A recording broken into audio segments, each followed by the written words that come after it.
अस्सलाम वालेकुम। Voice of America Washington से मैं हूं सारा जमान और मैं हूं साकिब उल इस्लाम। सऊदी अरब और ईरान के दरमियान असर और रसूख की जंग लेबनान और यमन को किस मुकाम पर ले आई है, इस पर हम बात करेंगे आज के शो में। प्रोग्राम में आपके लिए हम और क्या कुछ लेकर आए हैं, देखते हैं उसकी एक झलक। यह है वॉइस ऑफ अमेरिका की पेशकश व्यू 360। एक गरीब अमरीकी शहर के लिए मुसलमान डॉक्टरों की बेमिसाल खिदमत। We are Muslims and we want to help the community. क्या नायाब जानवरों का शिकार उनके तहफ़्फ़ुज़ में मदद दे सकता है? Half of that trophy fee goes back in to building a clinic or school. और पाकिस्तान में थिएटर का हाल और मुस्तकबिल कैसा नजर आ रहा है? मशरिक़ वस्ता में ईरान का असर और रसूख कम करने की कोशिश में सऊदी अरब की जानिब से सख्त बयानात और इक़दामात का सिलसिला जारी है, लेकिन तज्ज़ियाकारों की नज़र में उनसे खातिर खा नताइज अब तक हासिल नहीं हो सके, जबकि खित्ते की सूरत हाल मज़ीद बढ़ने का खदशा अपनी जगह है। नदीम याकूब इस वक्त हमारे साथ हैं कैपिटल हिल से। नदीम, सऊदी अरब की क़यादत ने अमरीकी मीडिया में ईरान पर सख्त तनकीद की है, तफसीलात क्या हैं? दोनों ममालिक सऊदी अरब और ईरान के दरमियान जो लफ्ज़ों की जंग है उसमें शिद्दत आती जा रही है। और हाल ही में आपने एक इंटरव्यू में जो कि न्यूयॉर्क टाइम्स को दिया, जो वली अहद हैं शहज़ादा मोहम्मद बिन सलमान, उन्होंने जो ईरान के रूहानी पेशवा हैं आयतुल्लाह ख़ामेनेई, उनके बारे में कहा कि वो खित्ते के हिटलर हैं। दोनों ममालिक के दरमियान जो बहरान है उसके पेश नज़र गुज़श्ता हफ़्ते अरब लीग के एक इजलास में सऊदी अरब ने कहा कि वो ईरान का जो बढ़ता हुआ असर व रसूख है उस पर ख़ामोश नहीं बैठेगा। इसी कॉन्टेक्स्ट में जो एपिसोड थी साद हरीरी का, सऊदी अरब जाना, वहाँ पर चंद हफ्ते रहने के बाद वापस आना अपने मुल्क, मुबसरीन का ख्याल है कि वो भी सऊदी अरब की तरफ से एक प्रेशर टैक्टिक था कि लबनान पर दबाव डाला जाए कि वो वहाँ पर मौजूद हिज़्बुल्लाह के ख़िलाफ़ इक़दामात करे। साद हरीरी की वापसी के बारे में हमने एक रिपोर्ट तरतीब दी है, आइए पहले वो देखते हैं। लबनान के वज़ीर आज़म साद अल हरीरी जब वतन वापस पहुँचे तो हज़ारों लोग उनके इस्तकबाल के लिए आए। 4 नवंबर को जब उन्होंने सऊदी अरब में ऐलान किया कि वो वज़ारत उज़्मा से मुस्ताफ़ी हो रहे हैं तो ये तशवीश बढ़ गई कि लबनान फिर किसी बहरान का शिकार होने वाला है। ऐसी खबरें भी आईं कि सऊदी हुक्मरानों ने हरीरी को नज़रबंद कर रखा है। सऊदी अरब उनसे नाराज़ है कि लबनान ने ईरान और उसके हमायती ग्रोह हिज़्बुल्लाह को ताकतवर होने की इजाज़त दी है। अपने वालिद मरहूम रफ़ीक हरीरी की कब्र पर हाज़री देने के बाद साद ने बैरूत में लबनान के यौम आज़ादी की मुनासबत से होने वाली फ़ौजी परेड में शिरकत की। फिर ये ऐलान हुआ कि उन्होंने अपना इस्तीफ़ा मुलतवी कर दिया है, जिसकी वजह से मुल्क में सियासी हंगामा बर्पा हो गया था। जब उन्होंने इस्तीफा दिया तो हमें ऐसा महसूस हुआ कि लबनान खतरे में है। हमें लगा कि अब हम लबनान खो देंगे, मगर उनकी वापसी से हमें ये एतमाद मिला है कि लबनान ठीक है। मगर सुकून की इस फिजा में गैर यकीनी का पहलू भी है कि आया हरीरी ज्यादा अरसे तक वजीर आज़म बरकरार रहेंगे या नहीं। लबनानी सहाफ़ी जेम्स हेन्स यंग कहते हैं कि सऊदी हुक्मरानों को ईरान पर दबाव डालने की कोशिशों में नाकामी हुई है, मगर उनके पास अब भी कुछ रास्ते हैं, जैसे लबनान की मुमकिना इक्तिसादी नाकाबंदी। ये कार्ड्स अभी मेज पर हैं और तब तक रहेंगे जब तक सऊदी अरब ईरान पर दबाव डालना जारी रखेगा और ट्रम्प इंतजामिया इसकी हमायत करती रहेगी। मगर अब खौफ कम हुआ है क्योंकि हरीरी वापस आ गए हैं और वो मुज़ाकरात कर सकते हैं। लबनान में यौम आज़ादी की खुशी की तकरीबात ख़त्म हो गई हैं, जबकि गैर यकीनी की कैफियत अब भी बरकरार है। सऊदी अरब यमन में हौसी बागियों के ख़िलाफ़ एक जंग लड़ रहा है और जिसके बारे में उसका दावा है कि ईरान जो है वहाँ पर हौसी बागियों की हमायत करता है, उनकी इमदाद करता है। अपने एक ताज़ा बयान में जो हिज़्बुल्लाह के रहनुमा हैं हसन नसरुल्लाह, उन्होंने अरब लीग के एक बयान के बाद जो वज़ीर ख़ारजा का एक बयान था, उन्होंने उसको मुस्तरद करते हुए कहा है कि उनका गिरोह जो है वो वहाँ पर बागियों की इमदाद नहीं कर रहा। दूसरी जानब अगर आप देखें तो जो कतर और सऊदी अरब के दरमियान बहरान है वो भी जारी है और कतर के जो वज़ीर ख़ारजा हैं उन्होंने अपने एक ताज़ा बयान में कहा है کہ سعودی عرب خطے کو غیر مستحکم کر رہا ہے۔ جی ندیم یعقوب ہمارے ساتھ تھے کیپٹل ہل سے، مشرق وسطی کی صورتحال پہ ہمیں راؤنڈ اپ دے رہے تھے۔ Thank you Nadeem.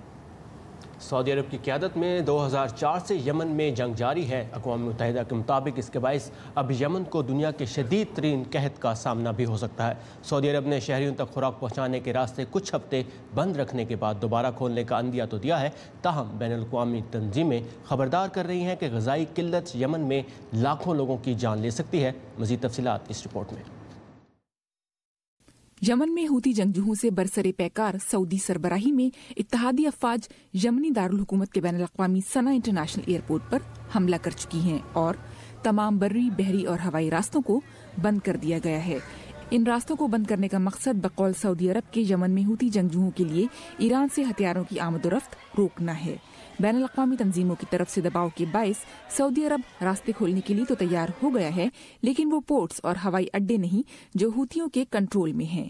امریکی محکمہ خارجہ کی نمائندہ ہیدر نویٹ کا کہنا ہے کہ امریکہ اس صورتحال سے باخبر ہے اور وہاں کے لوگوں، خاص طور پر وہاں کے بچوں کے لیے فکر مند ہے۔ ہم سعودی عرب کی حکومت کے ساتھ بات چیت کر رہے ہیں، ہمارے ان سے اچھے تعلقات ہیں اور ہم انہیں امداد کے لیے راستے کھولنے کے لیے آمادہ کرنے کی کوشش کر رہے ہیں۔ صنعا میں بچوں اور فنکاروں نے اس ہفتے کے شروع میں احتجاج کیا تھا اور راستے کھولنے کا مطالبہ کیا تھا۔ انٹرنیشنل ریسکیو کمیٹی سے منسلک پاولو چرنسکی کا کہنا ہے کہ یہ بندشیں فوراً ختم ہونی چاہیے۔ Critical point is the Saudi-led coalition is backed. اہم بات یہ ہے کہ سعودی عرب کو امریکہ کی حمایت حاصل ہے اور ملٹری سپورٹ، انٹیلیجنس اور ہتھیاروں کا حصول بھی، اور اس ملٹری سپورٹ کو بند ہونا چاہیے۔ جب پاولو سے پوچھا گیا کہ کیا سعودی عرب غزہ کو ہتھیار بنا رہا ہے تو انہوں نے کہا کہ یہ یقین سے نہیں کہا جا سکتا، لیکن راستوں کی ان بندشوں کی وجہ سے یمن کے شہریوں کو تکلیفیں اٹھانی پڑ رہی ہیں۔ سنڈی سین کے ساتھ سحر ماجد، اردو VOA۔ سعودی عرب کی قیادت میں 2014 سے یمن میں جو جنگ جاری ہے اس سے انسانی بحران کی جو صورتحال پیدا ہو رہی ہے اس پہ آپ نے رپورٹ دیکھی۔ اور اب کچھ بات کرتے ہیں پاکستان کی۔ پاکستان کے صوبہ خیبر پختونخوا کی پولیس کے ایڈیشنل انسپیکٹر جنرل اشرف نور اور ان کا محافظ آج پشاور میں ایک خودکش حملے میں ہلاک ہو گئے۔ حملے میں 6 اہلکار زخمی بھی ہوئے، جن میں سے ایک کی حالت نازک ہے۔ AIG اشرف نور گھر سے دفتر جا رہے تھے کہ حیات آباد کے علاقے میں موٹر سائیکل سوار خودکش حملہ آور نے ان کے قافلے کو نشانہ بنایا۔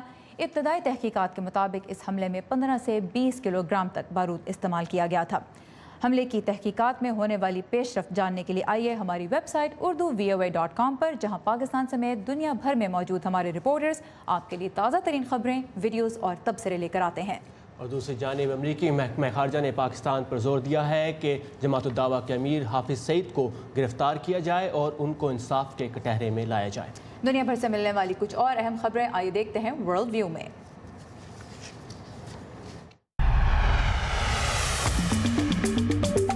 زمبابوے کے سابق نائب صدر امرسن مننگاگوا نے صدر کا حلف اٹھا لیا ہے۔ اس موقع پر دارالحکومت ہرارے کی سڑکوں پر جشن کا سما تھا۔ صدر مننگاگوا نے 37 سال تک حکومت کرنے والے سابق صدر رابرٹ موگابے کو بھی مکمل تحفظ فراہم کرنے کی یقین دہانی کروائی ہے۔ جنوبی افریقہ کی سپریم کورٹ نے بلیڈ رنر کے نام سے مشہور gold medalist athlete Oscar Pistorius کو 13 سال 5 ماہ کی قید سنا دی ہے۔ پسٹوریس پر اپنی گرل فرینڈ کو قتل کرنے کا الزام ہے۔ اس سے قبل پسٹوریس کو ایک ذیلی عدالت نے 6 سال کی سزا سنائی تھی۔ امریکی بحریہ نے جاپان کی سمندری حدود میں گر کر تباہ ہونے والے اپنے ہوائی جہاز کے عملے کے 3 افراد کی تلاش کی کوششیں روک دی ہیں۔ جہاز کو حادثہ بدھ کے روز پیش آیا تھا۔ عملے کے 11 میں سے 8 افراد کو ریسکیو کیا جا چکا ہے۔ پاپوا نیو گنی میں آسٹریلیا کی جانب سے قائم کیے گئے ایک متنازعہ کیمپ کو حکام نے مکمل طور پر خالی کروا کر 378 پناہ گزینوں کو مختلف مقامات پر منتقل کر دیا ہے۔ پناہ گزین کیمپ خالی کروانے کے عدالتی فیصلے کے خلاف کئی ہفتوں سے احتجاج کر رہے تھے۔ حکام نے کیمپ میں خوراک، بجلی اور پانی کی فراہمی پہلے ہی بند کر رکھی تھی۔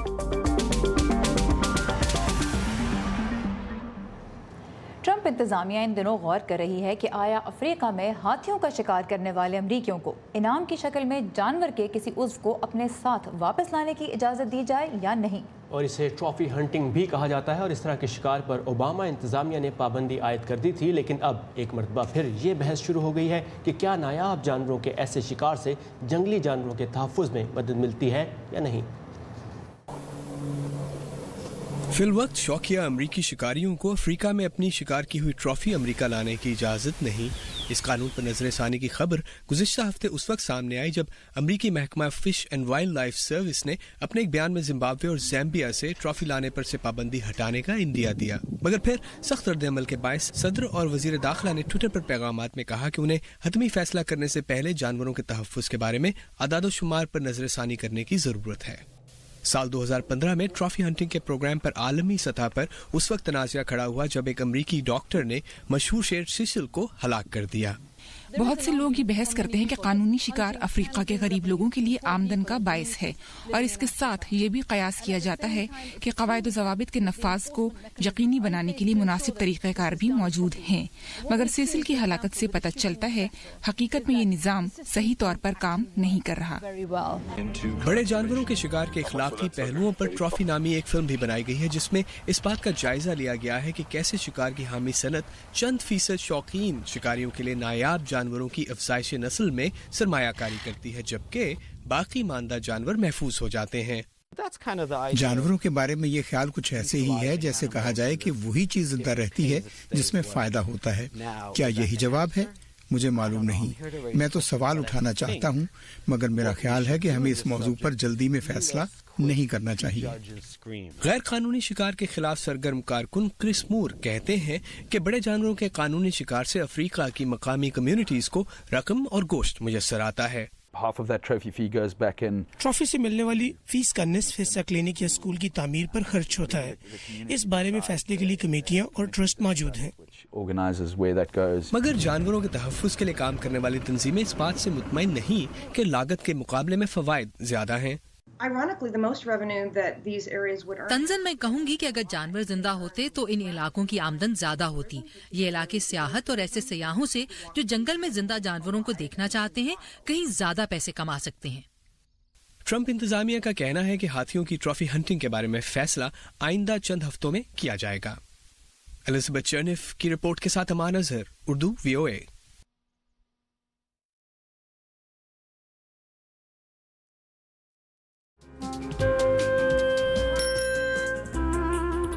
अब्बा जैसे करोड़ों लोग जहां हर रोज ईमानदारी से काम पर लगे हों, चाहे वो दफ्तर में हो या खेतों में, सड़कें हों, बॉर्डर्स, खेल का मैदान या कोई इंटरनेशनल स्टेज, जब पाकिस्तान का नाम रोशन करने वालों की कहानियां कहने के लिए हमारे पास वक्त कम पड़ जाए, जब पूरा मुल्क ही खुद को आगे ले जाने में लगा हो, तो फिर दुनिया भर में उसका परसेप्शन मुट्ठी भर लोग क्यों बनाते हैं? We are almost there, but not there yet. लगता है थोड़ी मेहनत और करनी होगी हमें भी। व्यू 360 सिर्फ आज न्यूज़ पर। सान बर्नार्डिनो अमरीकी रियासत कैलिफोर्निया का गरीब तरीन शहर है। 2 साल कबल ये शहर सुर्खियों में आया था जब पाकिस्तानी नजाद अमरीकी सैयद रिजवान फारूक और इसकी बीवी ताशफीन मलिक ने 14 अफराद को गोलियां मारकर हलाक कर दिया था। लेकिन ये शहर मुसलमानों को सिर्फ उसी हवाले से नहीं जानता। यहाँ पिछले 10 साल से मुसलमान डॉक्टर्स का एक ग्रुप गरीब तरीन अफराद तक इलाज मुआलजे की सहूलतें भी पहुँचा रहा है। अल-शिफा क्लिनिक के बारे में आइए मज़ीद जानते हैं इस रिपोर्ट में। अल-शिफा अरबी का लफ्ज़ है जिसका मतलब है सेहत याबी। ये गैर मुनाफा बख्श क्लिनिक सन 2000 में मुसलमान डॉक्टरों के ग्रुप ने बनाया था, जिसका मकसद मकामी लोगों की मदद करना था। यहाँ आने वाले बेशतर मरीज गैर मुस्लिम हैं। हम मुसलमान हैं और हम कम्युनिटी की मदद करना चाहते हैं। ज़रूरी नहीं कि कम्युनिटी के लोग मुसलमान हो, क्योंकि यहाँ पर आने वाले बेशतर लोग हिस्पानवी या दीगर मज़ाहिब के लोग हैं। हम उनकी मदद करना चाहते हैं क्योंकि हमारा मजहब हमें पसमानदा लोगों की मदद करने की तरगीब देता है। डॉक्टर्स और यहाँ पर काम करने वाले दीगर लोगों का कहना है कि वो इन जरूरतमंद लोगों की मदद करने में खुशी महसूस करते हैं। अल-शिफा के ज़्यादातर डॉक्टर्स अमरीकी शहरी हैं जो पाकिस्तान, भारत और अफगानिस्तान से पनागुज़ीनों या तारिकीन वतन के तौर पर अमेरिका आए थे। असल में डॉक्टरों की इस तरह तरबियत की जाती है कि वो मजहब और ज़ुबान से कतई नज़र हर फर्द की मदद करें। जब आप डॉक्टर के पास जाते हैं तो आप उनके मरीज होते हैं और हम उनको मरीज के तौर पर देखते हैं। इस क्लिनिक में मरीजों का मुआयना करने के लिए 16 कमरे हैं। मरीजों को मुफ्त इलाज फराहम करने के अलावा यहाँ पर नए डॉक्टरों को प्रैक्टिस करने के मौके भी फराहम किए जाते हैं। I also enjoy talking to the patients. इन मरीजों से बात करने में मुझे बहुत खुशी महसूस होती है क्योंकि यहाँ आने वाले बेशतर मरीज ज़रूरतमंद हैं और उनके पास हेल्थ इंश्योरेंस नहीं है। दरअसल उनको काफ़ी मुश्किलात का सामना होता है और उन्हें मदद की ज़रूरत होती है। अलशिफा आने वाले मरीजों का कहना है कि शहर में इस क्लिनिक की मौजूदगी उनके लिए बहुत बड़ा सहारा है, जो किसी मुआवजे से कम नहीं। ये सब हैरान कुन है। मुझे नहीं पता ये लोग ये सब किस तरह करते हैं। यहाँ डॉक्टर्स मुफ्त सर्विसेज की पेशकश करते हैं, वो रज़ाकाराना तौर पर ये करते हैं और ये सब हैरान कुन है। ये इंतहाई अच्छे लोग हैं, ये हर कोई नहीं कर सकता। अलशिफा फलाही इमदाद पर चलने वाला क्लिनिक है। यहाँ आने वाले मरीजों का कहना है कि उन्हें फिक्र है कि अगर फंड्स आना बंद हो गए तो उनका क्या होगा, जबकि यहाँ पर काम करने वाले डॉक्टर्स का कहना है कि मज़ीद डोनर्स को आगे बढ़ना चाहिए ताकि वो ज़रूरतमंद मरीजों को मुफ्त तिबी सहूलतें यूं ही फराहम करते रहें।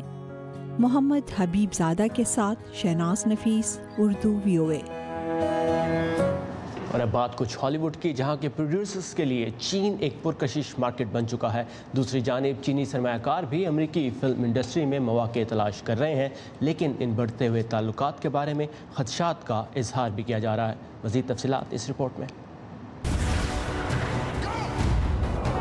जहां तक फिल्मों की बात है, चीन और अमेरिका के ताल्लुकात गहरे होते जा रहे हैं। जब लोग किसी आर्टिस्टिक चीज पर मिलकर काम करते हैं तो एक तरह की जज्बाती कशिश उन्हें अपनी जानिब खींचती है, और अगर ये कामयाब हो जाए तो न सिर्फ ये एक कामयाब कारोबार है बल्कि दोनों ममालिक के दरमियान एक तरह की सफारती हम आहंगी भी मुहैया कर सकता है। US एशिया इंस्टीट्यूट के ट्रस्टी और हॉलीवुड एग्जीक्यूटिव क्रिस फेंटन अमेरिकी कानूनदानों के एक ग्रुप को चीन की मीडिया और एंटरटेनमेंट इंडस्ट्री दिखाने और हॉलीवुड में मजीद चीनी सरमायाकारी की हौसला अफजाई के लिए ले जा रहे हैं। ये एक बहुत बड़ा बिजनेस है जिसकी कीमत $7 बिलियन है, और इस वक्त जब अमेरिका की फिल्म इंडस्ट्री अंदाजन $11 बिलियन के साथ एक तरह के सकूत के दौर में है, आप देख सकते हैं कि किस तरह चीन नंबर 1 फिल्म इंडस्ट्री बनने के करीब है। चीन दुनिया के लिए पुरकशिश बनाने के लिए फिल्मों के जरिए अपना मुस्बत तासुर पैदा करता है। दूसरा, वो हॉलीवुड से मुकाबला करना चाहता है। वो ज्यादा से ज्यादा सीखने की कोशिश कर रहे हैं, जिसमें स्टोरी टेलिंग, मार्केटिंग और डिस्ट्रीब्यूशन शामिल है, और ये सरमायाकारी की वजूह में से एक है। कुछ नाकदीन खबरदार कर चुके हैं कि हॉलीवुड में जरूरत से ज्यादा चीनी सरमायाकारी खतरनाक है। गुज़िश्ता साल कांग्रेस के 16 मेंबरान ने US गवर्नमेंट अकाउंटेबिलिटी ऑफिस को एक खत में चीन के मौज़ूआत को सेंसर करने और अमेरिकी मीडिया को अपने प्रोपेगेंडा के लिए इस्तेमाल करने की मुमकिन कोशिश के हवाले से खदशात का इजहार किया है। मैं इस वक्त इस खदशे को बड़ा मसला नहीं समझता, क्योंकि इस किस्म की ज्यादातर सरमायाकारियाँ किसी किस्म की शराइत के बगैर की जाती हैं। हॉलीवुड के स्टूडियोज को पता है कि अगर उन्होंने चीन को ज्यादा अहमियत देने वाली फिल्में बनाना शुरू कर दी तो उन्हें रद्द अमल का सामना करना होगा।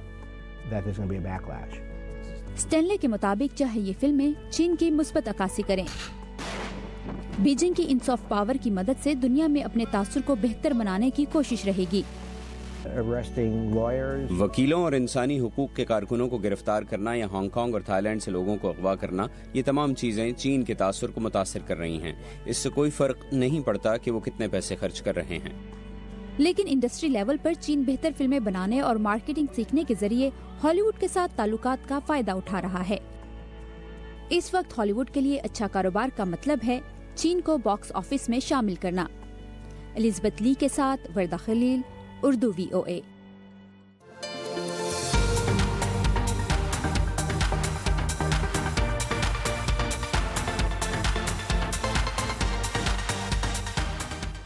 Pakistan national council of arts के ज़ेर एहतमाम इन दिनों 12वां सालाना नेशनल थिएटर फेस्टिवल पाकिस्तान में जारी है। एक माह तवील इस मेले की परफॉर्मेंसेज मुल्क के मुख्तलिफ शहरों में सजाई गई हैं।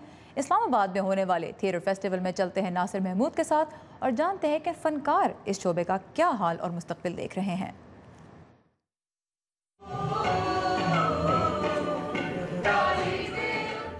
थिएटर की तारीख तकरीबन 3000 साल पुरानी है اور یہ کسی بھی معاشرے کے فنون لطیفہ میں ہمیشہ سے ایک اہم جز کے طور پر کسی نہ کسی سطح پر موجود رہا ہے۔ پاکستان میں اس شعبے سے وابستہ افراد کے خیال میں ماضی کی نسبت ملک میں تھیٹر کی سرگرمیاں زیادہ فروغ پا رہی ہیں۔ کمال یہ ہے بی بی کے بدماش کردار کو لوگ ڈھونڈ کر نوکری دیتے ہیں۔ Pakistan national council of the arts Islamabad میں ان دنوں نیشنل تھیٹر فیسٹیول جاری ہے۔ اس کے منتظم اور کونسل کے سربراہ جمال شاہ کے نزدیک فن و ثقافت ایک فرد کو اپنے گرد و پیش کے بارے میں حساس بناتے ہیں اور تھیٹر آرٹ کا ایک بہت توانا عنصر ہے۔ اس کی اہمیت معاشرے میں بہت زیادہ ہے، اس لیے کہ انسان اس پروسیس سے گزر کے آرٹ کی جو ڈسپلنز اس میں اگر انگیج ہو تو وہ ایک انفارم ڈیسیجن میکر بن جاتا ہے۔ بامقصد تھیٹر جو ہوتا ہے وہ ظاہر ہے ہوتا ہی کریٹیکل تھیٹر ہے، جو سماجی مسائل، سماجی برائیوں، جو تفریق ہے اس کے بارے میں ہوتا ہے اور دیکھنے والوں کو انفارم بھی کرتا ہے، انٹرٹین بھی کرتا ہے، اور لوگ جب اس سے علم حاصل کرتے ہیں، اویئرنس حاصل کرتے ہیں تو ظاہر ہے ان کے رویوں میں بھی تبدیلی آتی ہے۔ تھیٹر سے منسلک لوگوں کے خیال میں سوچ کو تبدیل اور رویوں کو پروان چڑھنے میں بہت وقت درکار ہوتا ہے، لیکن سماجی ناہمواری کے باوجود تھیٹر کا فنکار ذہنوں میں اس تبدیلی کا بیج بونے میں اہم کردار ادا کر سکتا ہے۔ لوگ سمجھتے یہ ایسے میراثی ٹائپ کے لوگ ہیں، یہ کچھ کہہ کے بس جو ہے نا چلے جاتے ہوں گے گھر، مگر جو سمجھتے ہیں کہ یہ شعوری حوالے سے چاہیں تبدیلی چاہتے ہیں، ان کو پتہ ہے کہ یہ تھیٹر کرتے ہیں اور لوگوں کو بشعور کرتے ہیں۔ جو اچھے اچھے لوگ وہ کام نہیں کر سکتے، تھیٹر کا جو ایک اداکار ہے وہ بڑی چینج و تبدیلی کے لیے عوام کو تیار کرتا ہے، تو اس سے بڑا کام کیا ہو سکتا ہے۔ Zain Ahmad national academy of performing arts میں تھیٹر پڑھاتے ہیں۔ ان کا کہنا ہے کہ جب فنکار اور تماشائی ایک ہی ہال میں موجود ہوں تو اس عمل کی اثر انگیزی کسی بھی دوسرے میڈیم سے زیادہ ہوتی ہے۔ ٹی وی دیکھ دیکھ کے ہم لوگ بہت آئسولیٹ ہو گئے ہیں اور بہت اکیلا محسوس کرتے ہیں، اپنے اپنے کمروں میں بند۔ جب ہم ایک ہی ہال میں 400، 600، 800 لوگوں کے ساتھ بیٹھ کے ایک ساتھ ہنستے ہیں، ایک ساتھ روتے ہیں، تو ہمیں ایک سینس آف بلانگنگ ہوتی ہے اور ہماری آئیڈینٹی میں کلیئرٹی آتی ہے۔ National council of the arts میں منعقدہ اس قومی تھیٹر میلے میں مختلف علاقائی زبانوں سمیت 45 مختلف ڈرامے پیش کیے جا رہے ہیں۔ ناصر محمود، وائس آف امریکہ، اسلام آباد۔ اور تھینکس گیونگ پر کل تقریباً 4.5 کروڑ ٹرکیز کھانے کے بعد امریکی اس ویکینڈ پر $6.5 ارب سے زیادہ کی شاپنگ کرنے کے لیے بھی تیار ہے، کیونکہ آج امریکہ میں منایا جا رہا ہے بلیک فرائیڈے، جو شاپنگ کے اعتبار سے سال کا اہم ترین دن سمجھا جاتا ہے۔ امریکہ بھر میں آج خصوصی سیلز لگی ہوئی ہیں، لوگ پوری رات باہر لائنوں میں کھڑے ہو کر سٹورز کھلنے کا انتظار کرتے رہے، اور بہت سے سٹورز اور مالز تو آج صبح 5 بجے کھل گئے۔ لیکن امریکہ کی نیشنل ریٹیل فیڈریشن کے مطابق اس سال 16 کروڑ سے زائد امریکی بلیک فرائیڈے پر مالز جانے کے بجائے آن لائن شاپنگ کریں گے۔ ویسے بلیک فرائیڈے کے نام بلیک فرائیڈے کیوں ہے، اس کی بھی ایک بڑی انٹرسٹنگ ہسٹری ہے، اور وجہ یہ ہے کہ جس زمانے میں یہاں پہ ریکارڈ جو سیلز کا ہوتا تھا وہ رجسٹرز میں ہاتھ سے لکھا جاتا تھا، تو منافع کالے رنگ کی انک سے اور جو گھاٹا تھا وہ سرخ رنگ کی انک سے لکھا جاتا تھا۔ تو اس دن چونکہ بہت منافع ہوتا تھا، لوگ تھینکس گیونگ کے بعد شاپنگ کرنے آتے تھے تو رجسٹر کالے ہو جاتے تھے، اس وجہ سے اس کا نام بلیک فرائیڈے ہے۔ $1 کا جو منافع ہوتا ہے، اور اب بلیک فرائیڈے سے بڑا دن بن چکا ہے سائبر منڈے، جو کہ آنے والا ہے 2 دن کے بعد۔ اس دن آن لائن زبردست ڈیلز ملیں گی، تو اگر آپ نے امریکہ میں کسی سے کچھ منگوانا ہے تو فرمائش کرنے کا یہ بہترین وقت ہے، اور ویکینڈ بھی۔ بالکل، تو ای میل پہ آلریڈی یہاں پہ آنی شروع ہو گئی ہے ہمیں شاپنگ کی لسٹ۔ تو یہ تھا ہمارا آج کا ویو 360۔ آپ کو کیسا لگا؟ اپنی رائے اور تجاویز آپ ہم سے شیئر کر سکتے ہیں فیس بک پر۔